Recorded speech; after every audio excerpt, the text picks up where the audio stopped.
Mesdames, Messieurs, bonjour, bienvenue dans Zigzag Café. Je vous le rappelle, une semaine consacrée à l'abbé Pierre et aux communautés d'Emmaüs. On va terminer cette semaine avec d'ailleurs d'autres propositions aussi qui vous seront faites pour le week-end. L'abbé Pierre était avec nous avant-hier et hier. Je crois que ça a été deux moments absolument extraordinaires. Vous avez été très très nombreux à réagir. Il faut continuer à le faire. On lui transmet les messages et on les transmettra aux compagnons d'Emmaüs. Mais avant de partir, il a souhaité vous apporter une dédicace. Il est parti, c'est-à-dire qu'il est actuellement en ville de Genève, à la Fusterie, où il participe à une réunion écuménique. Et puis, on le rappelle, il sera dimanche à la cathédrale Saint-Pierre, où l'office sera télévisé. Donc, vous pourrez le suivre ou vous y rendre, d'ailleurs. Alors, juste avant de partir, il nous a offert cette dédicace pour tous les spectateurs qui ont suivi, et pour l'équipe de Zigzag et ceux qui aiment l'abbé Pierre. Je vous la lis parce que c'est pas très facile, son écriture n'est pas toute simple. La vie, c'est un peu de temps à donner à des libertés pour, si tu veux, apprendre à aimer. Je vous le rappelle, la vie, c'est un peu de temps à donner à des libertés pour, si tu le veux, apprendre à aimer. Je crois que, Georges, dans cette phrase, il y a un peu tout de l'abbé Pierre. Ah oui, oui, tout à fait. Il y a la notion de la liberté, d'abord. Oui, la liberté d'aimer, le partage. Et puis, oui, c'est l'abbé Pierre. Et puis, il y a son écriture qui était lisible. Puis le goût de la vie, peut-être. Le goût de la vie, oui. Malgré ce qu'il nous raconte, ses grandes vacances, il est bien accroché à la vie, quand même. C'est une bonne chose. L'impression qu'on avait aussi, Alex, hein? Ah oui, tout à fait. Ouais, il me fait penser rétrospectivement à un autre personnage, je ne sais pas si le parallèle lui plairait, mais il me fait penser à Voltaire, éternel mourant, et qui jusqu'à 80 ans se bat pour les libertés des autres. Et puis avec ce lien aussi d'une toute petite chambre où il arrive avec un téléphone à changer quelque chose dans le monde. Ça a été mon privilège par rapport, non pas à vous qui la connaissez, mais à vous, Jean-Philippe, c'est de pouvoir me trouver tout près de l'abbé Pierre. Et cette petite chambre, alors là, si vous permettez que je poursuive un instant le parallèle, à propos d'un lieu apparemment totalement insignifiant, cette chambre est bénigne, enfin elle est minuscule, il ne se passe rien, il y a un pauvre vieux téléphone, et de là, d'une certaine manière, il fait trembler le monde, ou une partie du monde, ou une partie des régnants, je dirais.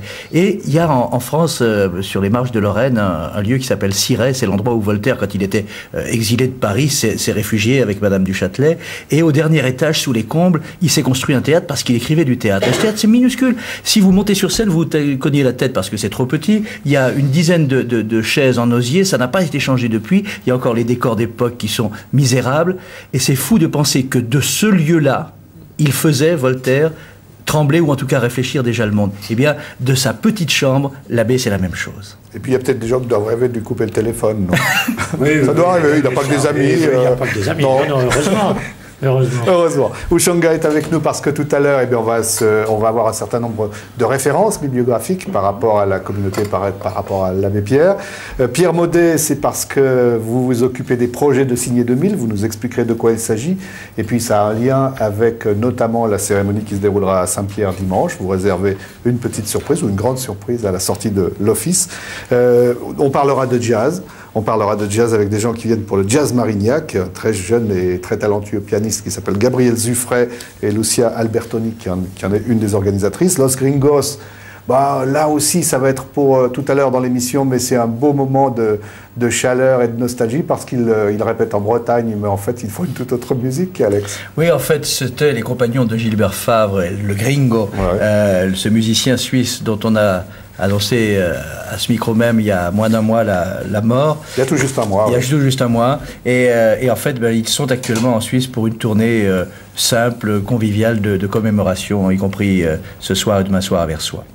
Alors, on entre dans le vif du sujet et vous savez, on l'a évoqué au début de la semaine, l'abbé Pierre habite dans une maison qui est un lieu de retraite avec ses vieux compagnons, Esteville. Il se trouve que la destination de cette maison va changer, les vieux compagnons vont partir, et en lieu et place, il y a des jeunes. Alors, l'abbé Pierre, qui sent les combats, qui sait là où il faut dire les choses, eh bien, il dit un certain nombre de choses par rapport à la destination future de ces lieux.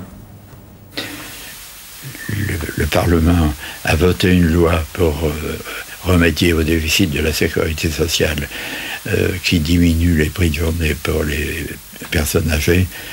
La maison ne pourrait pas continuer à tenir son équilibre, ou alors il faudrait qu'on le demande à nos communautés.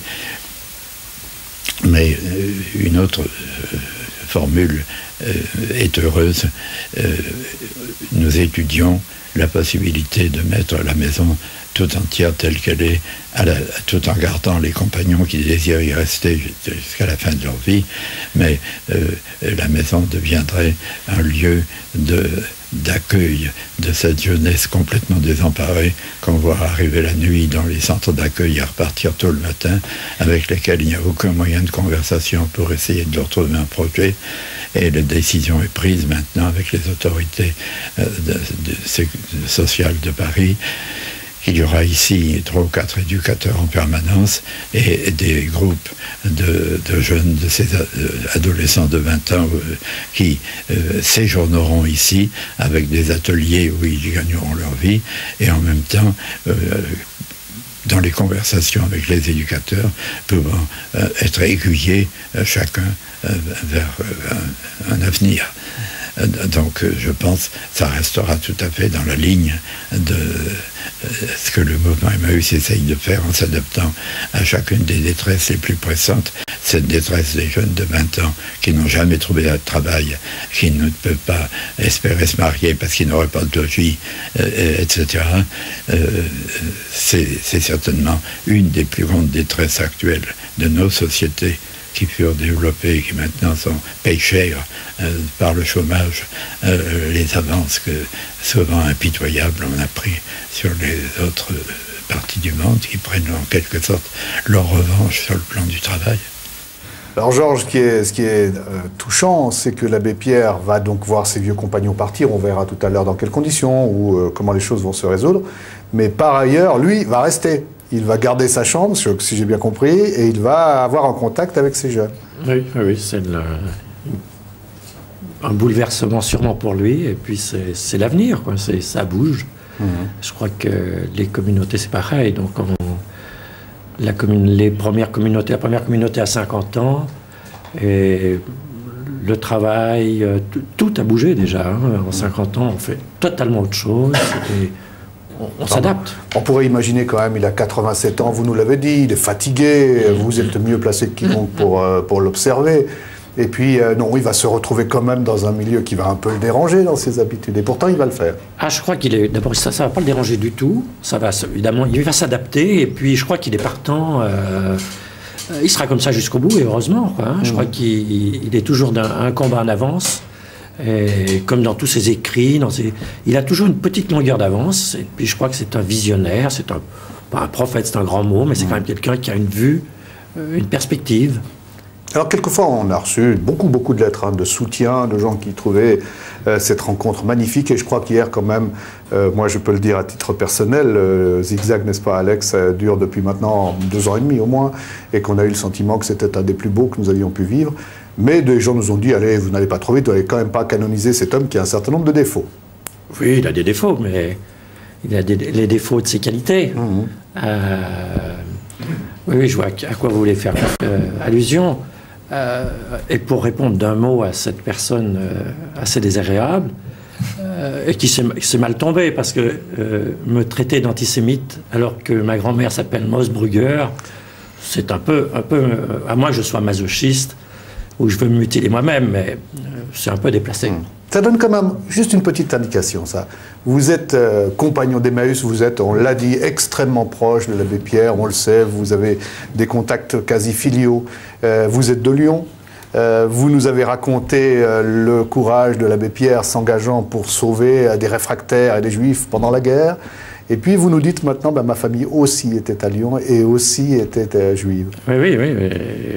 Alors c'est pour ça que, habituellement, je préfère traiter ça dans l'oubli, ou même pas le mépris, parce que ça n'en mérite pas.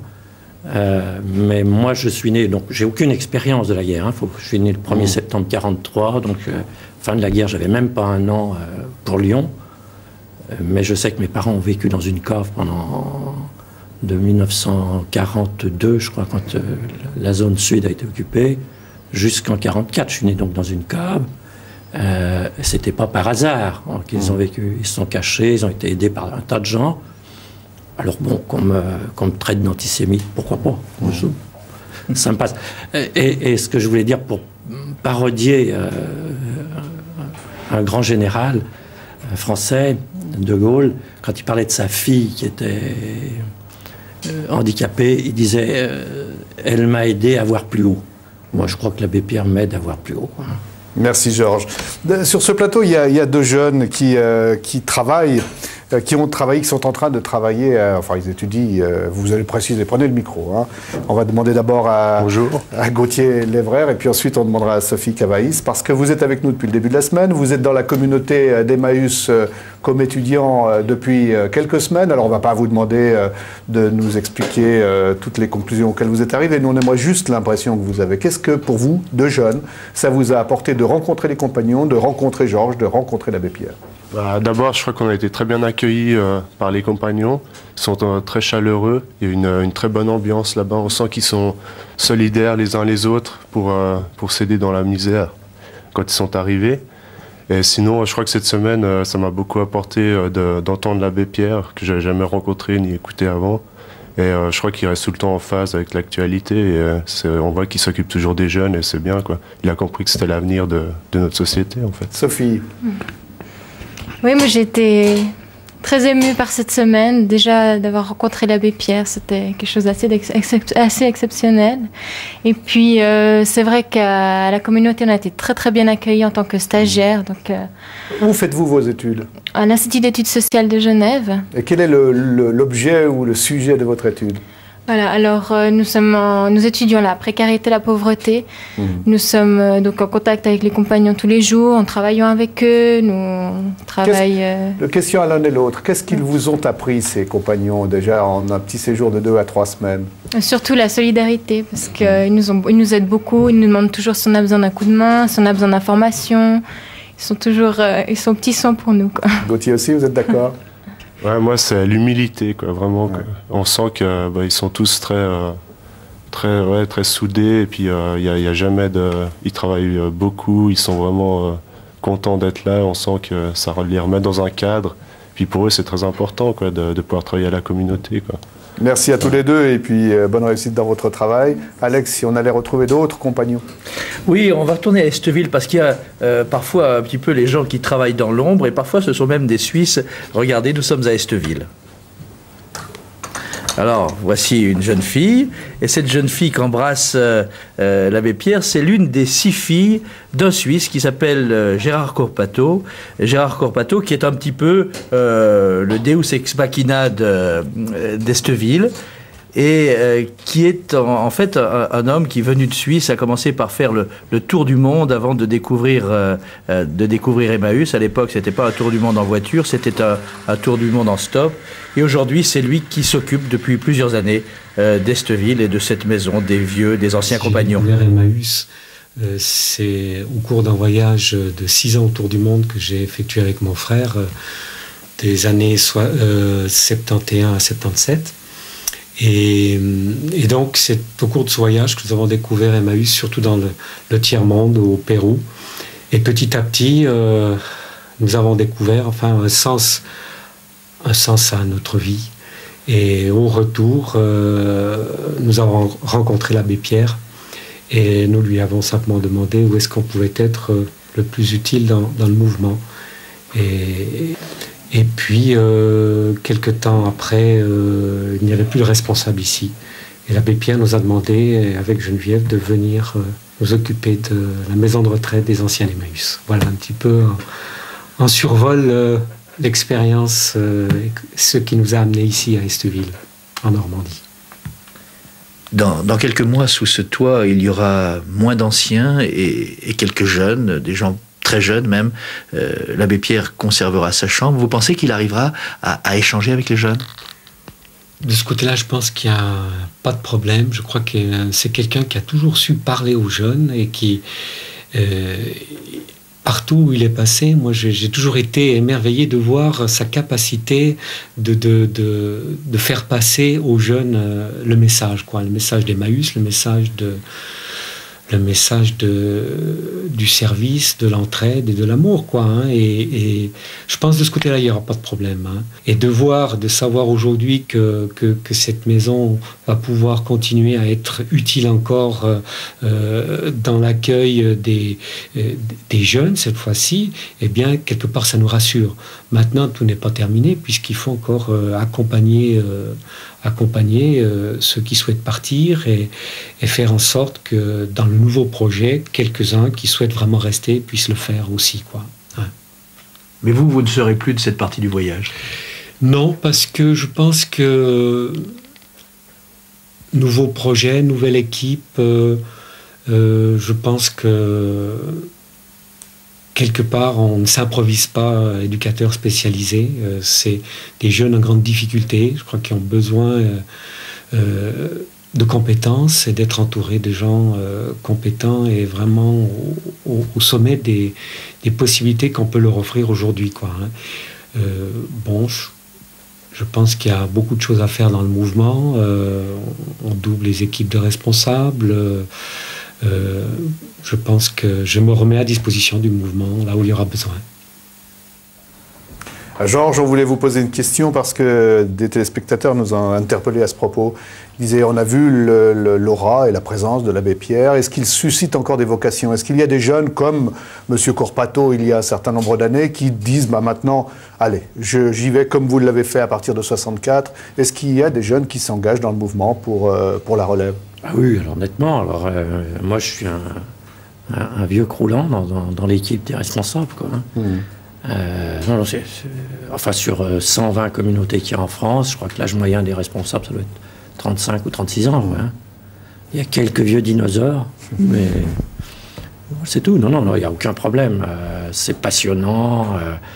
On est en prise directe avec la réalité. Non, il n'y a aucun problème. Là. Puis il y a des très belles histoires. Bon, on sent qu'il y a de la douleur quand même de quitter la maison, de quitter un endroit. Vous nous expliquerez ça tout à l'heure. Mais il y en a pour un ou deux, c'est peut-être juste le coup de pouce du destin pour essayer de se retrouver des racines. Oui, puis on n'est pas très loin de ces histoires de jeunes, parce que Joseph Dodard, vous vous rappelez, c'est cet homme qui était dans les premiers en 54. Lui aussi c'est un cabossé de la vie. Lui aussi c'était un solitaire, n'ayant jamais ou pratiquement jamais vu ses parents, ne sachant pas où étaient ses frères et sœurs. En voilà-t-il pas que peut-être signe du destin, au moment où cette maison va sinon éclater, du moins changer, eh bien lui, alors qu'il a plus de 70 ans, va enfin retrouver sa famille. C'est-à-dire que moi, à l'âge de 22 ans, étant gamin, j'ai été mis à l'assistance. J'étais trop malheureux avec mes parents et j'ai passé au tribunal pour enfants. Et comme j'étais malheureux avec mes parents, j'ai dit, le juge m'a demandé lui-même, le juge d'enfant m'a demandé lui-même si je voulais rester avec mes parents ou alors être placé. Et j'ai dit si j'avais pris une décision d'enfant, qui étant malheureux, d'être placé. J'ai été élevé. J'ai pas été à l'école tous les jours, c'est pour ça que je sais pas toujours bien lire et écrire, mais j'ai pas été à l'école tous les jours, même au travail en arrivant. Et j'avais une de mes sœurs qui avait 13 ans. J'en avais une autre qui avait à peine 1 an. J'avais une qui avait 1 an passé plutôt, et j'avais l'autre qui avait 7-8 mois, et j'avais un frère qui avait 7 ans. Alors, on a été séparés comme ça. Et quand mes soeurs ont eu les gendarmes chez eux, ils ont dit, voilà, il y a votre frère qui vous recherche, ma soeur Eliane, la première, d'ailleurs c'est chez elle que je vais demain, elle a dit, mais moi j'ai pas de frère. Parce qu'elle, Eliane, elle avait quand même à peine 1 an. Elle avait 1 an, à peu près. Et elle dit, moi j'ai pas de frère. Alors les gendarmes m'ont dit, pas du contraire, voilà la feuille d'état civil, vous avez bien un frère. Alors il dit, oui, vu la feuille d'état civil, c'est mon frère. Alors la famille s'est renseignée tout de suite, ma soeur Eliane a téléphoné à Sylviane. Sylviane, elle a dit, moi j'ai pas de frère. Regarde ici, on a un frère. Parce que Sylviane avait à peine 6 mois. Alors, le problème, ils sont échappés, ils sont venus là, m'ont rencontré un jour, Jean-Marc vient me chercher dans la chambre, il me dit, Joseph, il y a 3 messieurs et une dame, et 2 dames qui sont là, qui veulent te voir. Alors, moi, je lui dis à Jean-Marc, moi, je ne travaille pas le dimanche. Comme je fais les couvertures, je ne travaille pas le dimanche. Alors, il est descendu, et mes sœurs, il n'avait pas dit qu'ils étaient mes sœurs. Donc ils ont dit, mesdames, écoutez-nous, excusez-moi, Joseph ne veut pas descendre, il a dit qu'il ne travaille pas le dimanche. Et puis Eliane, qui est un peu débrouillarde, a dit, mais écoutez donc, on dit, c'est pas des dames, on est ses sœurs. Et la famille s'est formée comme ça. C'est pas un petit peu dur tout de même l'idée de quitter cette maison, de quitter Emmaüs, de quitter l'abbé Pierre? Bah si, quand même, c'est un peu dur, parce que depuis 45 ans Emmaüs, je sais que c'est dur. Hein, mais comme Jean m'a dit, Joseph, tu t'en vas, bon, tu fais ton choix. C'est ton choix. Hein, on ne peut pas t'en empêcher. Jean m'a dit, Joseph, tu peux revenir quand tu veux, en week-end quand tu voudras, la maison t'es pas fermée. Ouais, c'est des histoires fortes, ça, quand même. Hein. Je veux dire, 45 ans après, de se retrouver une famille. Et c'est pas le cas pour tout le monde, j'imagine, que d'avoir ces vieux compagnons qui vont se disperser, c'est aussi un sujet de souci, au moins. Ah oui, oui, au minimum un souci, parce que d'abord, ils forment un groupe, c'est une communauté, et puis d'un seul coup, ils vont se retrouver éparpillés à droite ou à gauche. On peut préciser que c'est pas forcément le choix de l'abbé Pierre, ni le choix de la communauté que ces choses-là se passent. Non, c'est des modifications de la législation qui obligent à un tas de choses. Comme d'habitude, le législateur crée des lois, bien souvent sans se renseigner. Alors, contre mauvaise fortune, on fait... Hein, on est obligé. Ouais. Autrement, ça reviendrait à des sommes folles. Il faudrait raser pratiquement le bâtiment, recommencer. Donc, ça ne sert à rien. Comment on va se débrouiller pour que ces compagnons qui vont être dispersés ne soient pas trop malheureux? Bon, d'abord, à tous, on leur fait des propositions.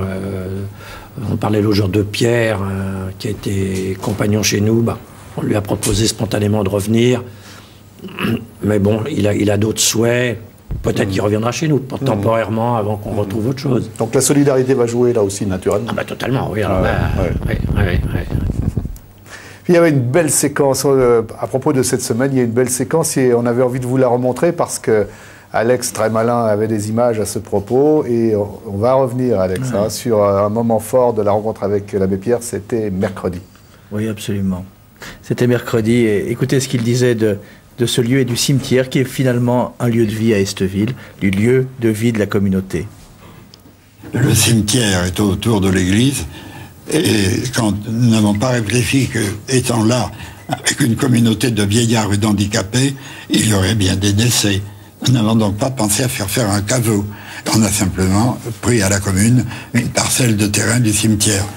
Aujourd'hui, cette parcelle est complètement remplie. Nous avons 44 de nos compagnons qui ont fini leur vie dans la paix, là, dans cette maison.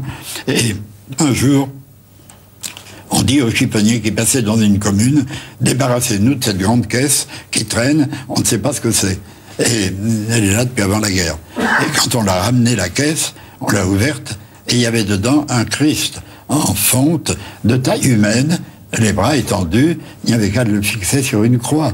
C'est ce que j'ai pensé, faire une croix, mais au moment où on allait le placer sur la croix, j'ai été tout d'un coup frappé de ce qu'il y avait de beauté dans ce corps humain étendu dans l'herbe. Et je me suis dit, mais voilà notre monument du cimetière. Le Christ, les bras étendus sur les tombes. Et tout est plein, là. Il y a un deuxième cimetière où nous avons alors fait faire un caveau, plus important, mais il n'y a plus qu'une place de libre. J'avais promis à Mademoiselle Coutaz qu'on l'ensevelirait là. Alors, sous un bras du Christ, elle est là, et il reste une place qui est la mienne. Vous serez côte à côte. Oui, la place est réservée. La place est réservée.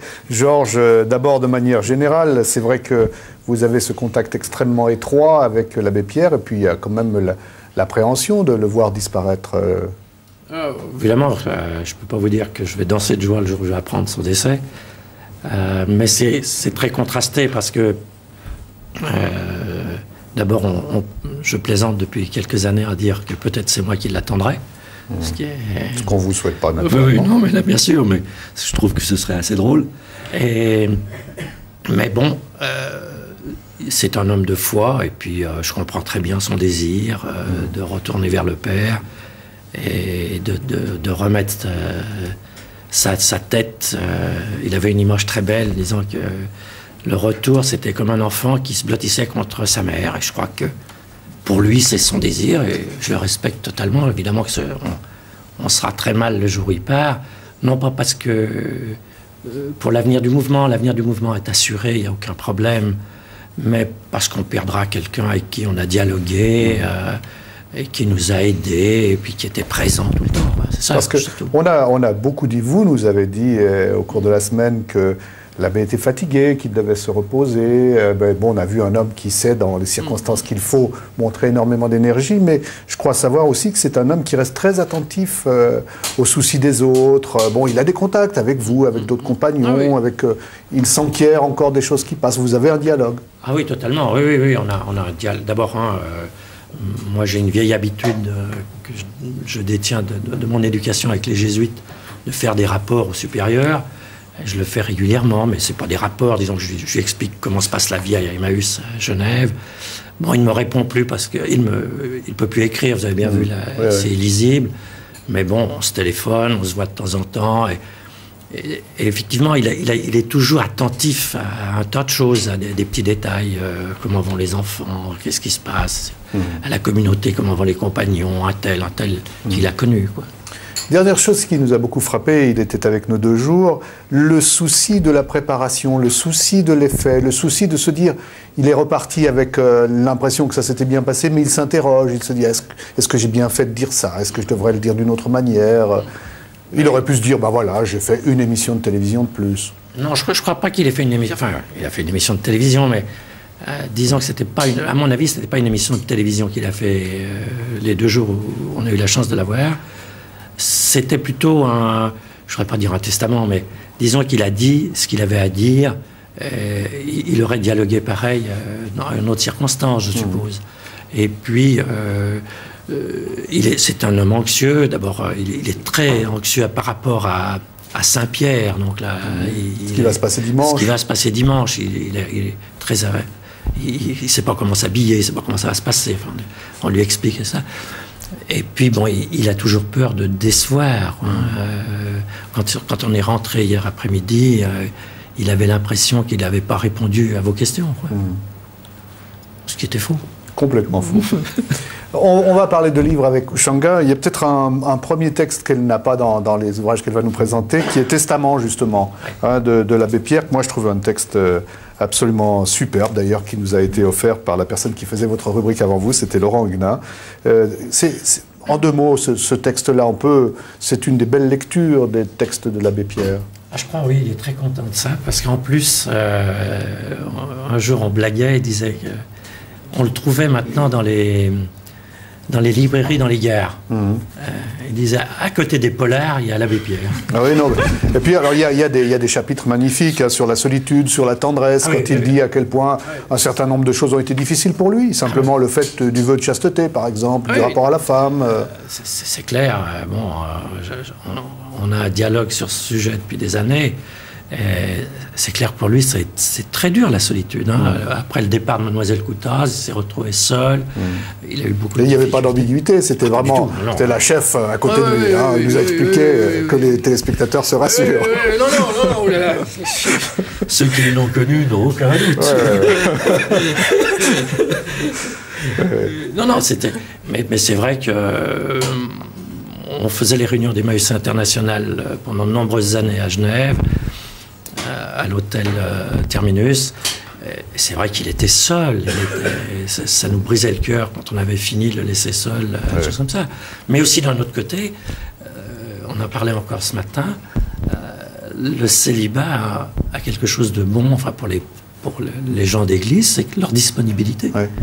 Et s'il avait été marié, c'est ce qu'on a discuté ce matin. Ça a un coût. Ça a un coût et il n'aurait pas pu être disponible comme il était disponible. Shanga, plusieurs ouvrages sur l'abbé Pierre. D'abord, vous ne le connaissiez pas. Non, non, alors, comme beaucoup de personnes, enfin j'avais en tête sa silhouette. Mais... Et quelle impression vous a-t-il fait à vous?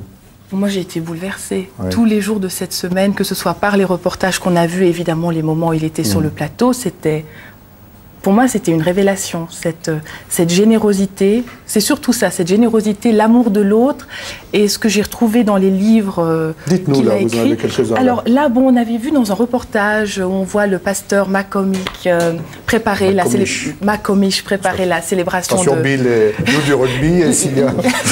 la célébration de dimanche, et il s'adressait à des jeunes gens, et on voyait qu'ils ne connaissaient en fait, comment ils avaient en tête la silhouette, mais ne connaissaient pas l'abbé Pierre et son œuvre. Alors il y a aux éditions Fleurus un album qui permet de découvrir la vie et puis le parcours de l'abbé Pierre et les compagnons d'Emmaüs. Alors en fait, ce qui est très agréable, c'est sous forme de bande dessinée qui retrace en fait sa vie. Mais également, il y a un dossier ensuite très complet par rapport à l'action d'Emmaüs au niveau international et les différentes branches que l'on retrouve dans tous les pays. Et ça, ce serait, disons, plutôt pour des enfants de 9-12 ans, déjà bons lecteurs, mais pour avoir une première approche. Il y a dans le même esprit un autre album qui s'appelle L'Abbé Pierre et l'Espoir d'Emmaüs à l'édition du Centurion, où c'est uniquement une BD qui retrace alors de l'enfance lyonnaise, sa vocation et puis son action, donc, mais uniquement de la BD, donc pas de dossier complémentaire. Georges, vous les avez lus, ces BD là? Oui. Mais ça donne Oui, c'est très... Non, c'est bien. Oui, ça donne une bonne première approche, sans trop entrer dans les détails. Alex. Le deuxième fait un peu Tintin et l'île Noire, quand même.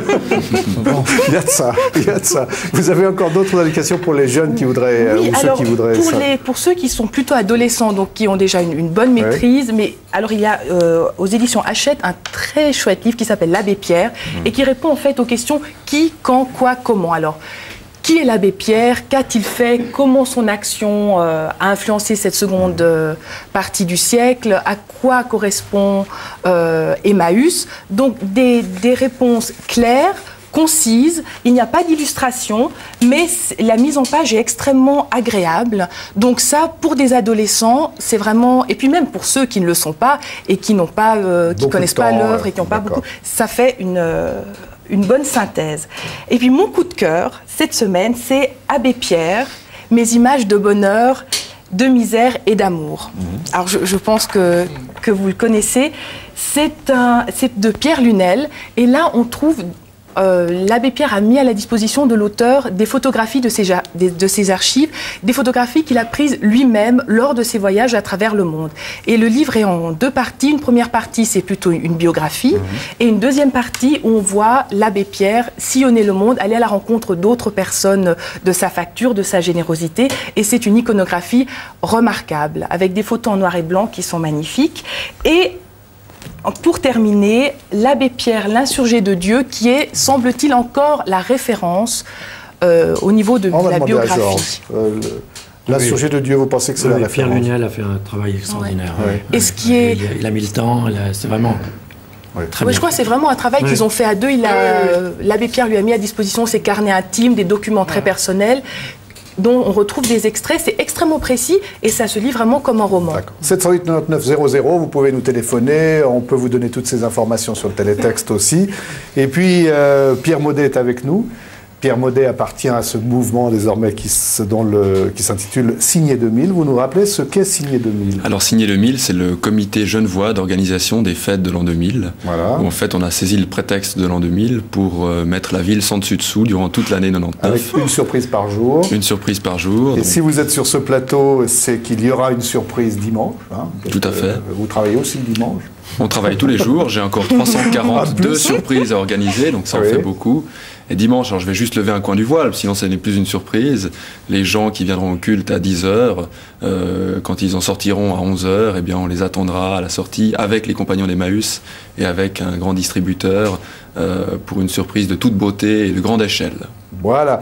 Vous avez donc commencé au 1er janvier vos surprises. On va en voir quelques-unes par l'image. Peut-être vous pourriez les commenter avec nous. On va voir. Oui, tout à fait. Alors voilà notre logo. La surprise de l'Épiphanie, donc le 6 janvier, où nous avons caché dans la ville 2 fèves géantes. On a transformé en fait la ville de Genève en galette des rois. Et les gens ont cherché la fève toute la journée. Voilà, première fève et deuxième fève en haut d'un grand magasin bien connu. Ça a été très vite trouvé, pas de problème.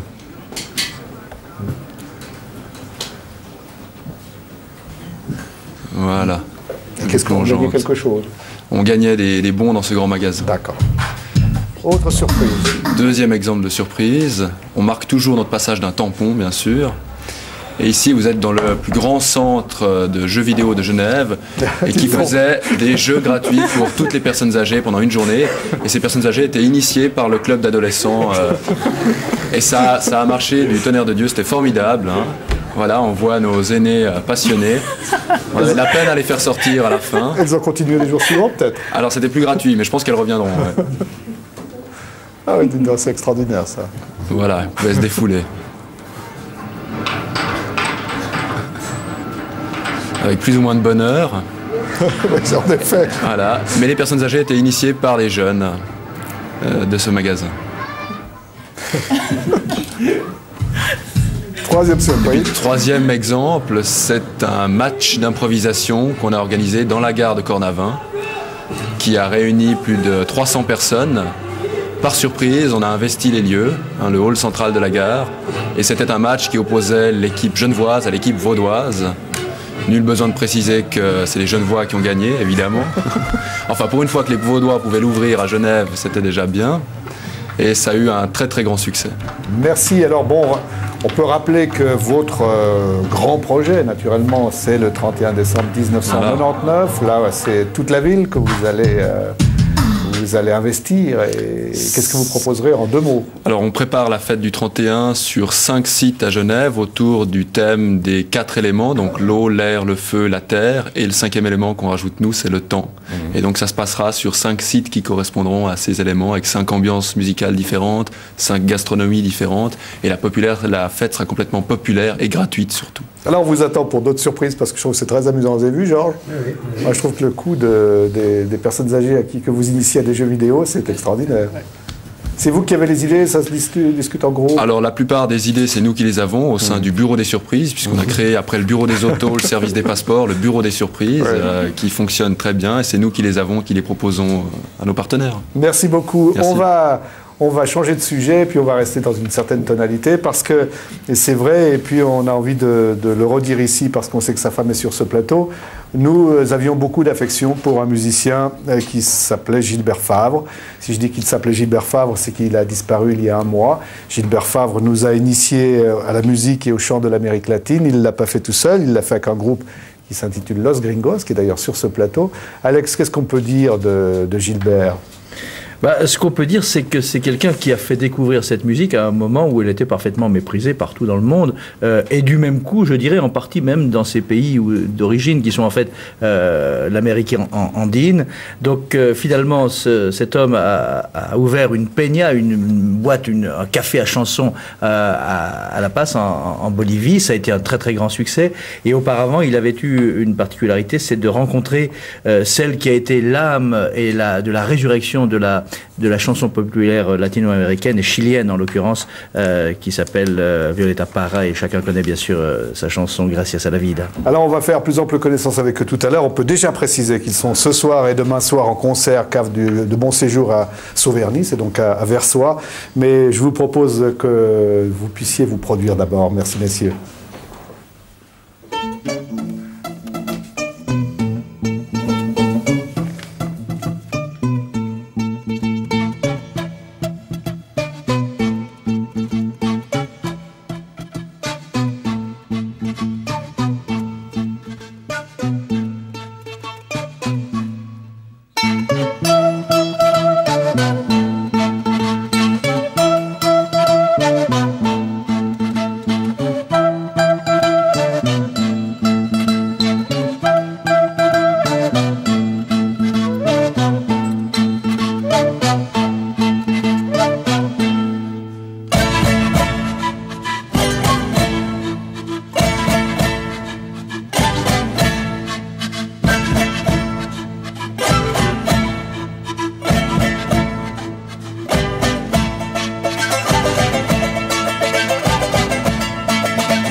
Merci beaucoup. Alors, quelques précisions. D'abord, ça ne se voit pas, mais ils sont installés en Bretagne, ils sont bretons, si j'ose dire. Jean Vidaillac, qui est là, lui a créé une association qui s'appelle Sagarnaga. Oui, la Sagarnaga, c'est la rue où Gilbert avait créé la Peña Negra. Il y a quand même un Suisse, parce qu'on a pris un petit Genevois pour remplacer justement... pardon. On va vous donner un micro, comme ça sera encore plus audible. Pour remplacer, il y a toujours eu dans les Gringos un Genevois, un Valaisan, exactement, parce que c'est la même origine, donc on a remplacé un petit peu, on a pris les jeunes générations. Oui. Alors l'association Sagarnaga s'occupe, alors on a fait ça avec Gilbert pour faire des stages de musique, pour que les jeunes justement puissent apprendre cette musique, et puis une fois qu'ils sont dedans, ils vont en général se promener en Bolivie, puis ils découvrent comme ça le monde qui est à travers la musique, donc il y a beaucoup de contacts, donc ils peuvent rentrer à voir des réalités, rentrer chez des gens et comprendre que le monde c'est plus compliqué que voilà. Merci, vous l'avez très bien exprimé. On peut préciser, toujours 708 99 00, que si vous souhaitez avoir des informations, si des jeunes veulent participer du côté de la Loire-Atlantique à des réunions que vous organisez ou même des stages, ils vont nous écrire ou vous allez nous téléphoner et on transmettra. D'accord. Et puis on va retrouver Gilbert Favre quand même. Oui, on va le retrouver à travers un document qui a été tourné par notre ami Antoine Bordier il y a quelques années déjà, et ils étaient retournés un petit peu sur les lieux de leurs crimes.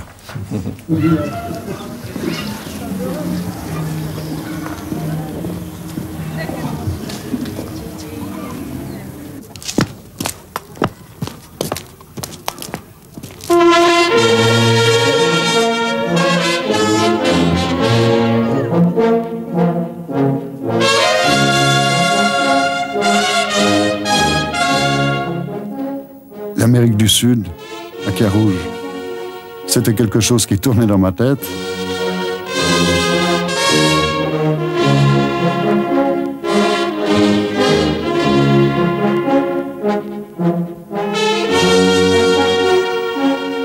Je voyais des palmiers partout. J'approchais d'une tribu, ils étaient tous nus. J'étais là comme un dieu. Je leur offrais des boutons de culotte. Ils me donnaient des diamants. C'était comme au cinéma.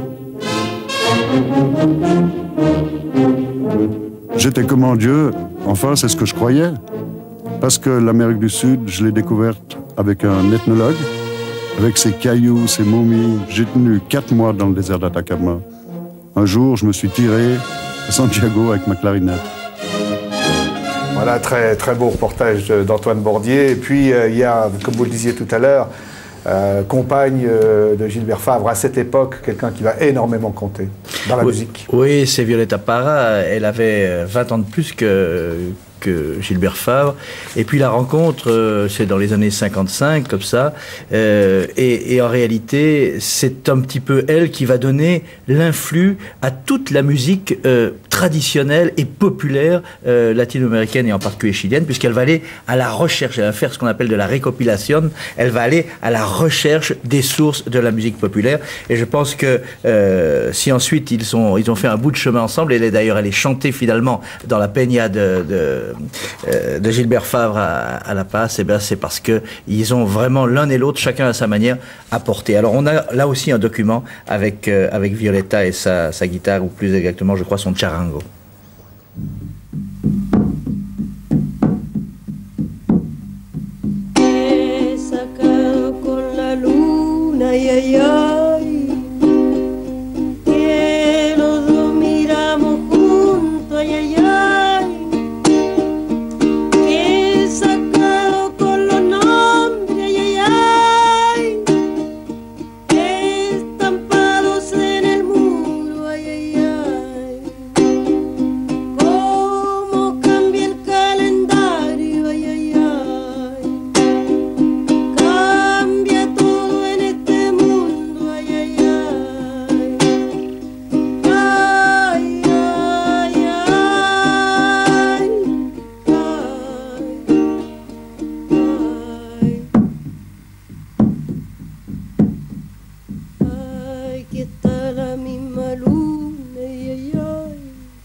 Voilà, tout un peu de nostalgie sur ce plateau lorsqu'on entend ça.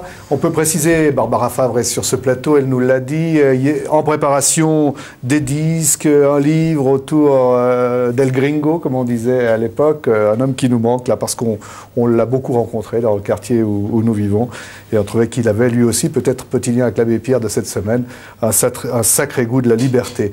Et puis, pour vous dire les choses comme elles sont, normalement le vendredi, Gilles Landini est là pour la musique, Maurice est là pour des fleurs, on a fait ça hier. On peut préciser quand même que Gilles Landini, vous pouvez l'entendre dans le cadre d'un récital à l'occasion du 150e anniversaire de la mort de Chopin. C'est à Chaux-de-Fonds, c'est le 23 janvier, donc demain, à la salle de musique de la Chaux-de-Fonds. C'est un beau moment que vous ne devez pas manquer. Et puis un autre moment que vous ne devez pas manquer, c'est des propositions pour le week-end qu'on est en train de vous faire. C'est un festival de jazz, Jazz Marignac, qui a une particularité où se trouve la personne qui s'occupe de Jazz Marignac. Je la vois, voilà. Vous allez juste nous dire la particularité, après on parlera de Béret et on aura de la musique. Prenez votre micro. Jazz Marignac, c'est à quel endroit? Donc, dans le canton de Genève. Moi, je crois que vous pouvez y aller là. Penchez-vous un tout petit peu, ça ira tout seul. Voilà. Alors, ce festival de jazz, qui est à sa 5e édition, a lieu au centre de loisirs de Lancy, le centre Marignac. Et sa particularité est celle d'adresser, enfin, de proposer le jazz à un très jeune public. Quand je dis jeune, c'est des adolescents. Oui. Donc, c'est initier les jeunes oreilles au jazz. Et vous avez des rendez-vous fixés déjà? Vous nous recommandez un ou deux concerts? Nous avons donc 5 soirées. Et la première partie des soirées est proposée donc par des jeunes musiciens, étudiants des collèges, de quelques collèges de Genève, donc qui font partie des ateliers de jazz dirigés par leurs professeurs, et donc qui viennent jouer, proposer leur musique en première partie de la soirée. Et en deuxième partie de la soirée, nous avons quelques jeunes talents, comme ce soir par exemple Léo Tardin, avec son groupe 10 tours. Et demain soir, nous avons une star du piano, Monsieur Arvanitas, qui vient de Paris. Donc, c'est aussi un concert à ne pas manquer. Ensuite, nous avons mardi prochain le quartet d'Alexandre Babel. Ensuite, vendredi 29, Alexandre Rodriguez avec le quartet John Aram. Et pour finir ce festival, un très jeune talent qui s'appelle Gabriel Zuffray, il n'a que 14 ans. Alors, et on va l'entendre bientôt. Écoutez, là, simplement, Gabriel Zuffray, il est sur le plateau. On va lui laisser encore 3 minutes le temps de se chauffer les doigts. Il faut dire qu'en effet, il a 14 ans. En effet, il a du succès. Il en a déjà obtenu certaines distinctions, notamment dans des concours internationaux de jazz. Vous verrez, c'est un jeune homme qui a plein de talent. Avant qu'on se quitte, il y a quand même une petite rubrique, un petit clin d'œil qu'on pourrait faire à l'abbé. On a choisi Jean-Claude Mercier. Un peu d'irrespect, mais ça fait du bien. Parlons de Béret. Alors, 8 de l'irrespect très court, malgré le respect profond que j'ai pour l'abbé Pierre. Ça veut dire, quand on parle de look, d'image, on pense peut-être à des gens qui ont un look très fort, genre Madonna ou Gainsbourg. Eh bien, imaginez l'abbé Pierre. Est-ce qu'il n'a pas un look, lui, très typé, hein? La cape, la pèlerine, le manteau, puis le béret. Je crois qu'on a dessiné le profil. Donc là, ça, c'est un look qu'il a déterminé il y a près de 50 ans. Pour parler du béret en 2 secondes, puis c'est vraiment le point sur l'œil qui le caractérise. C'est français, on parle du béret basque. C'est pas tout à fait juste, c'est le béret béarn. En fait, c'est inventé dans le Béarn juste à côté. Il y a 2 tailles, le grand et le petit. C'est de la laine de mouton qui est travaillée brute. Et puis le petit est plutôt porté en Corse et puis en Espagne, le grand en France. Il faut savoir que les anciens Corses, traditionnellement, se faisaient encore enterrer avec leur béret. Ça se passe encore comme ça parfois. Donc une production française, quelque chose de très typique, puis qui est symbolique aussi des gens un petit peu dans la révolte ou dans le besoin.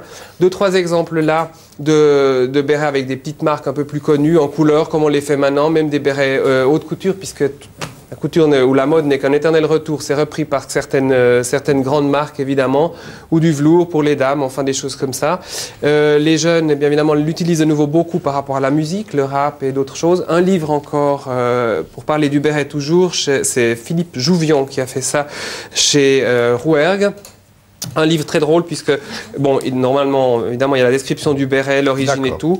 On voit Hemingway, on voit différentes photos, entre autres avec l'abbé Pierre. Donc voilà, un petit clin d'œil qu'il symbolise. C'est sympa, merci. Je pense que bon, l'abbé, il sait soigner son image. Hein. Le béret, il aimait ça, ça symbolise quelque chose pour lui. Oh, sûrement, oui.